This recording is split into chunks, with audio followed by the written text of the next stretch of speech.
We're standing outside of the former Rosemond textile mill here in Almont, Ontario, which since it closed down in the 1980s has been working as the Mississippi Valley Textile Museum, serving to protect Canada's rich textile manufacturing heritage.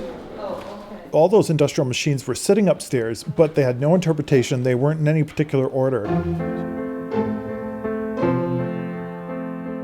We're going to go talk to Michael Rickley-Lancaster about how he helped transform this defunct mill into a modern museum. We're a National Historic Site. We interpret the woolen industry of Canada. Nowadays, museums have to become more relevant to current day and relate through the history to current day situations. And I think the more engaging and the more hands-on you can do, and not just put objects away and lock them up and never handle them, never look at them, never study them. I think that's the only way to learn and really understand and grow as a person and as people. So we try to interpret that through our programming. Some of it's direct interpretation, like our Fabric for Small Town exhibition. We opened that in 2010, which is the step-by-step of how industrial woolen processing is done. And what was exciting about that is when I started here, all those industrial machines were sitting upstairs, but they had no interpretation. They weren't in any particular order. What started it was the natural water power. The amount of natural waterfalls we had in the community. It's such a beautiful, picturesque town still to this day with all the beautiful waterfalls, but that is really the main reason they came to this community. Their goals and plans were to make a very distinct product for pants and suits. And it's really exciting to think of back in that time period how large scale this company was. And we're starting to learn more and more every day because we wanted to see something again, step by step of how the processing's done, but show it in an interesting way. So we did the step by step and have one machine representing each aspect.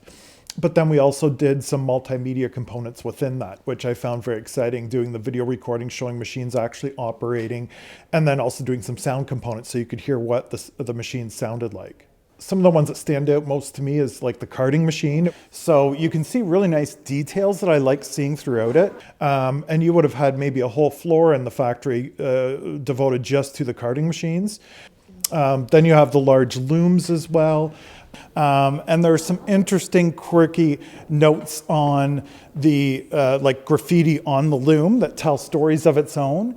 Whether it be there's a piece of wood here that says rat basher on it. I can only imagine that wasn't just for rats. I don't want to think too deeply of it. I don't want to imagine too much, but again, it has stories, it has ghosts, I'm sure, with it.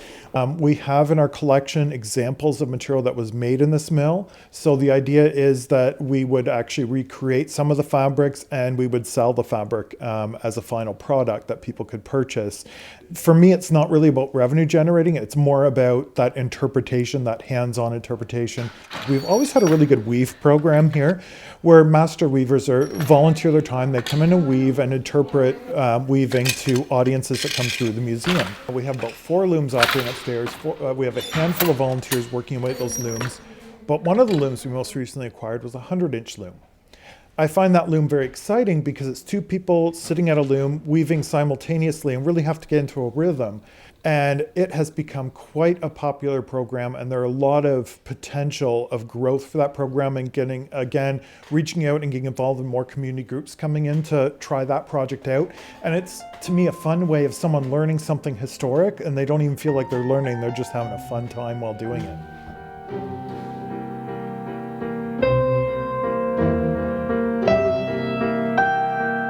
We try to set things up so that when we have a contemporary textile artist come and showcase their textile artwork, that we have programs along with those exhibitions where the artist comes in and teaches a workshop.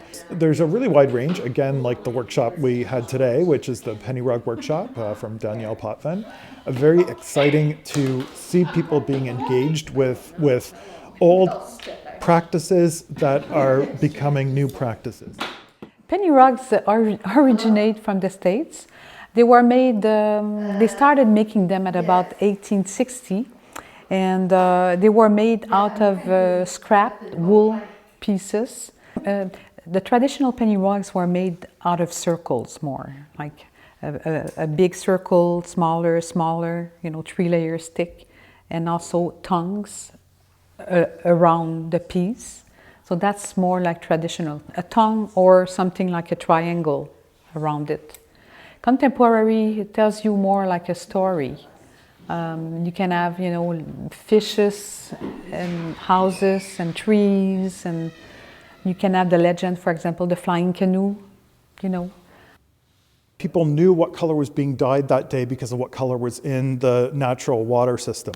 Red dye especially has carcinogenic or cancer-causing components in it. If we don't look at what was done in history and take it with that respect and how we can use that information or that old technology to understand how we can prevent illnesses now, but also to give us an understanding that we're always growing, we're always learning, and we're always gaining knowledge in order to improve.